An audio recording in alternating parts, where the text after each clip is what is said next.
شیطان بچنان غمگین شد شب تولد جناب پیغمبر که میگه سرش رفت در زمین زد.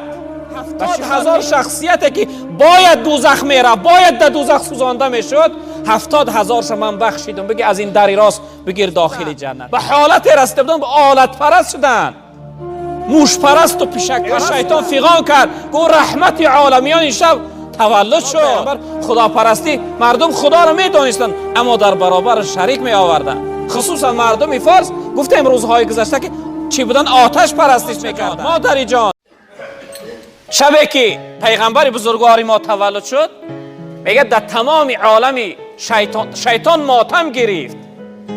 شیطان بچنان غمگین شد شب تولد جناب پیغمبر که میگه سرش رفت در زمین زد.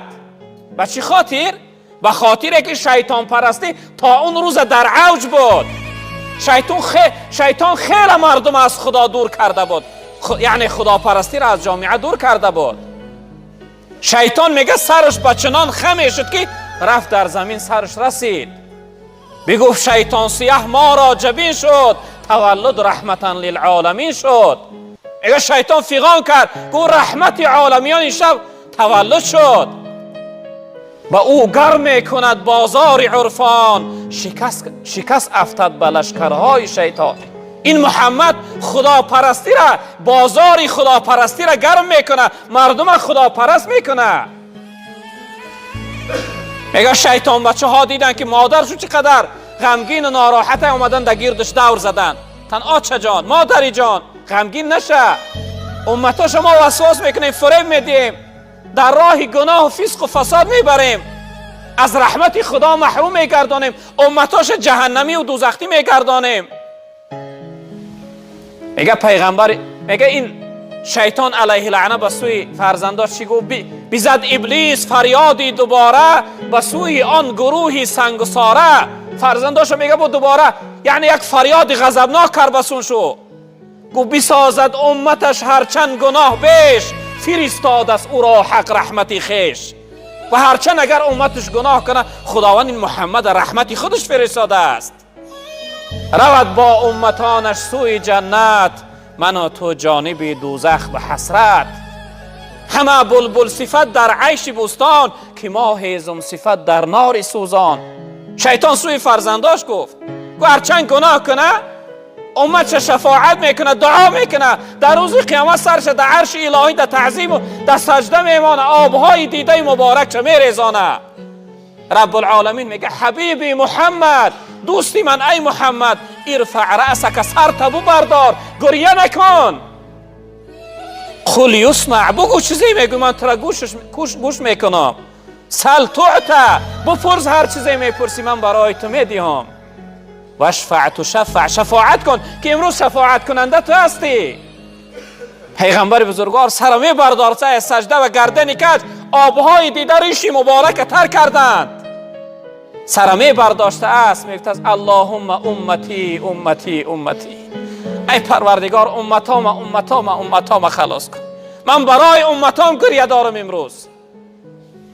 رب العالمین میگفت که ای محمد 70,000 از گناهگارات، 70,000 شخصیتی که باید دوزخ میره، باید در دوزخ سوزانده میشد، 70,000 من بخشیدم. بگی از این دری راست بگیر داخل جنت کن.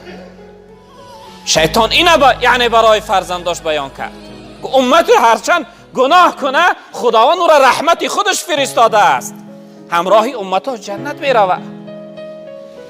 رب العالمین گفتن به تحقیق آمد برای انسانها رسول از نفس خودشون، یعنی از جنس خودشون.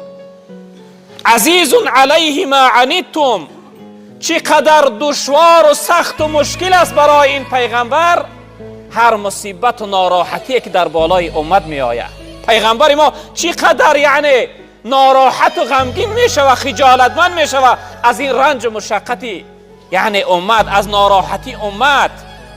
خداوند یا بیان کرده است که چقدر دشوار و سخت است برای این محمد وقتی مصیبت و ناراحتی در بالای امتش میاد، وقتی امتش غمگین میشود، وقتی امتش در یک پیشپستی میزنه. حریص علیکم بالمؤمنین رؤوف رحیم. این پیغمبر چقدر خواهنده خوشبختی امتاش است. پیغمبر بزرگوار ما چقدر سعی و تلاش کوشش میکنه که امتش خار نباشه، بدبخت و رسوا و بی قدر و بی حرمت و بی عزت نباشه. چقدر یعنی مهربان است، چقدر دلسوز است، رحیم است برای امتهاش. حیات عمر امتی امتی امتی گفت و گریه کرد. پیغمبر دایم غم من و شما امتهاش خورد. به این خاطر باید که من و شما برادران عزیز و بزرگوار این پیغمبر بزرگوار من دوست بداریم. حتی در جای دیگه خدا میگه لقد من الله علی المؤمنین اذ بعث فیهم رسولا من انفسهم. رب العالمین میگه من بر مؤمنها منت میکنم که برای اونها از نفسی خودشون، از جنسی خودشون، از جانی خودشون براشون پیغمبر فرستادم. یتلو علیهم آیاته، برای اون پیغمبر برای اونها آیاتهای من تلاوت میکنه و یزکیهم، اونها را پاکیزه میکنه و یعلمهم الکتاب والحکمه.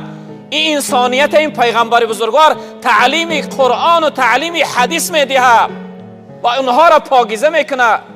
و این کانوا من قبل لفی ضلال مبین، پیش از آمدن این پیغمبر رب العالمین میگه این انسانیت در ضلالت و گمراهی آشکار بودن.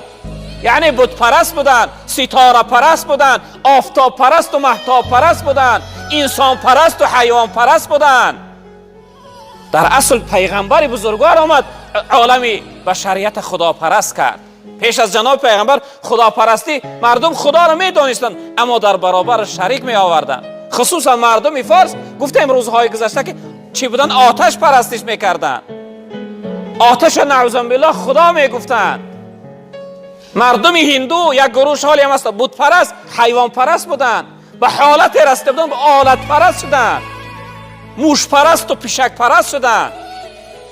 این پیغمبر بزرگوار آمد که یعنی اینها را از جامعه دور کرد.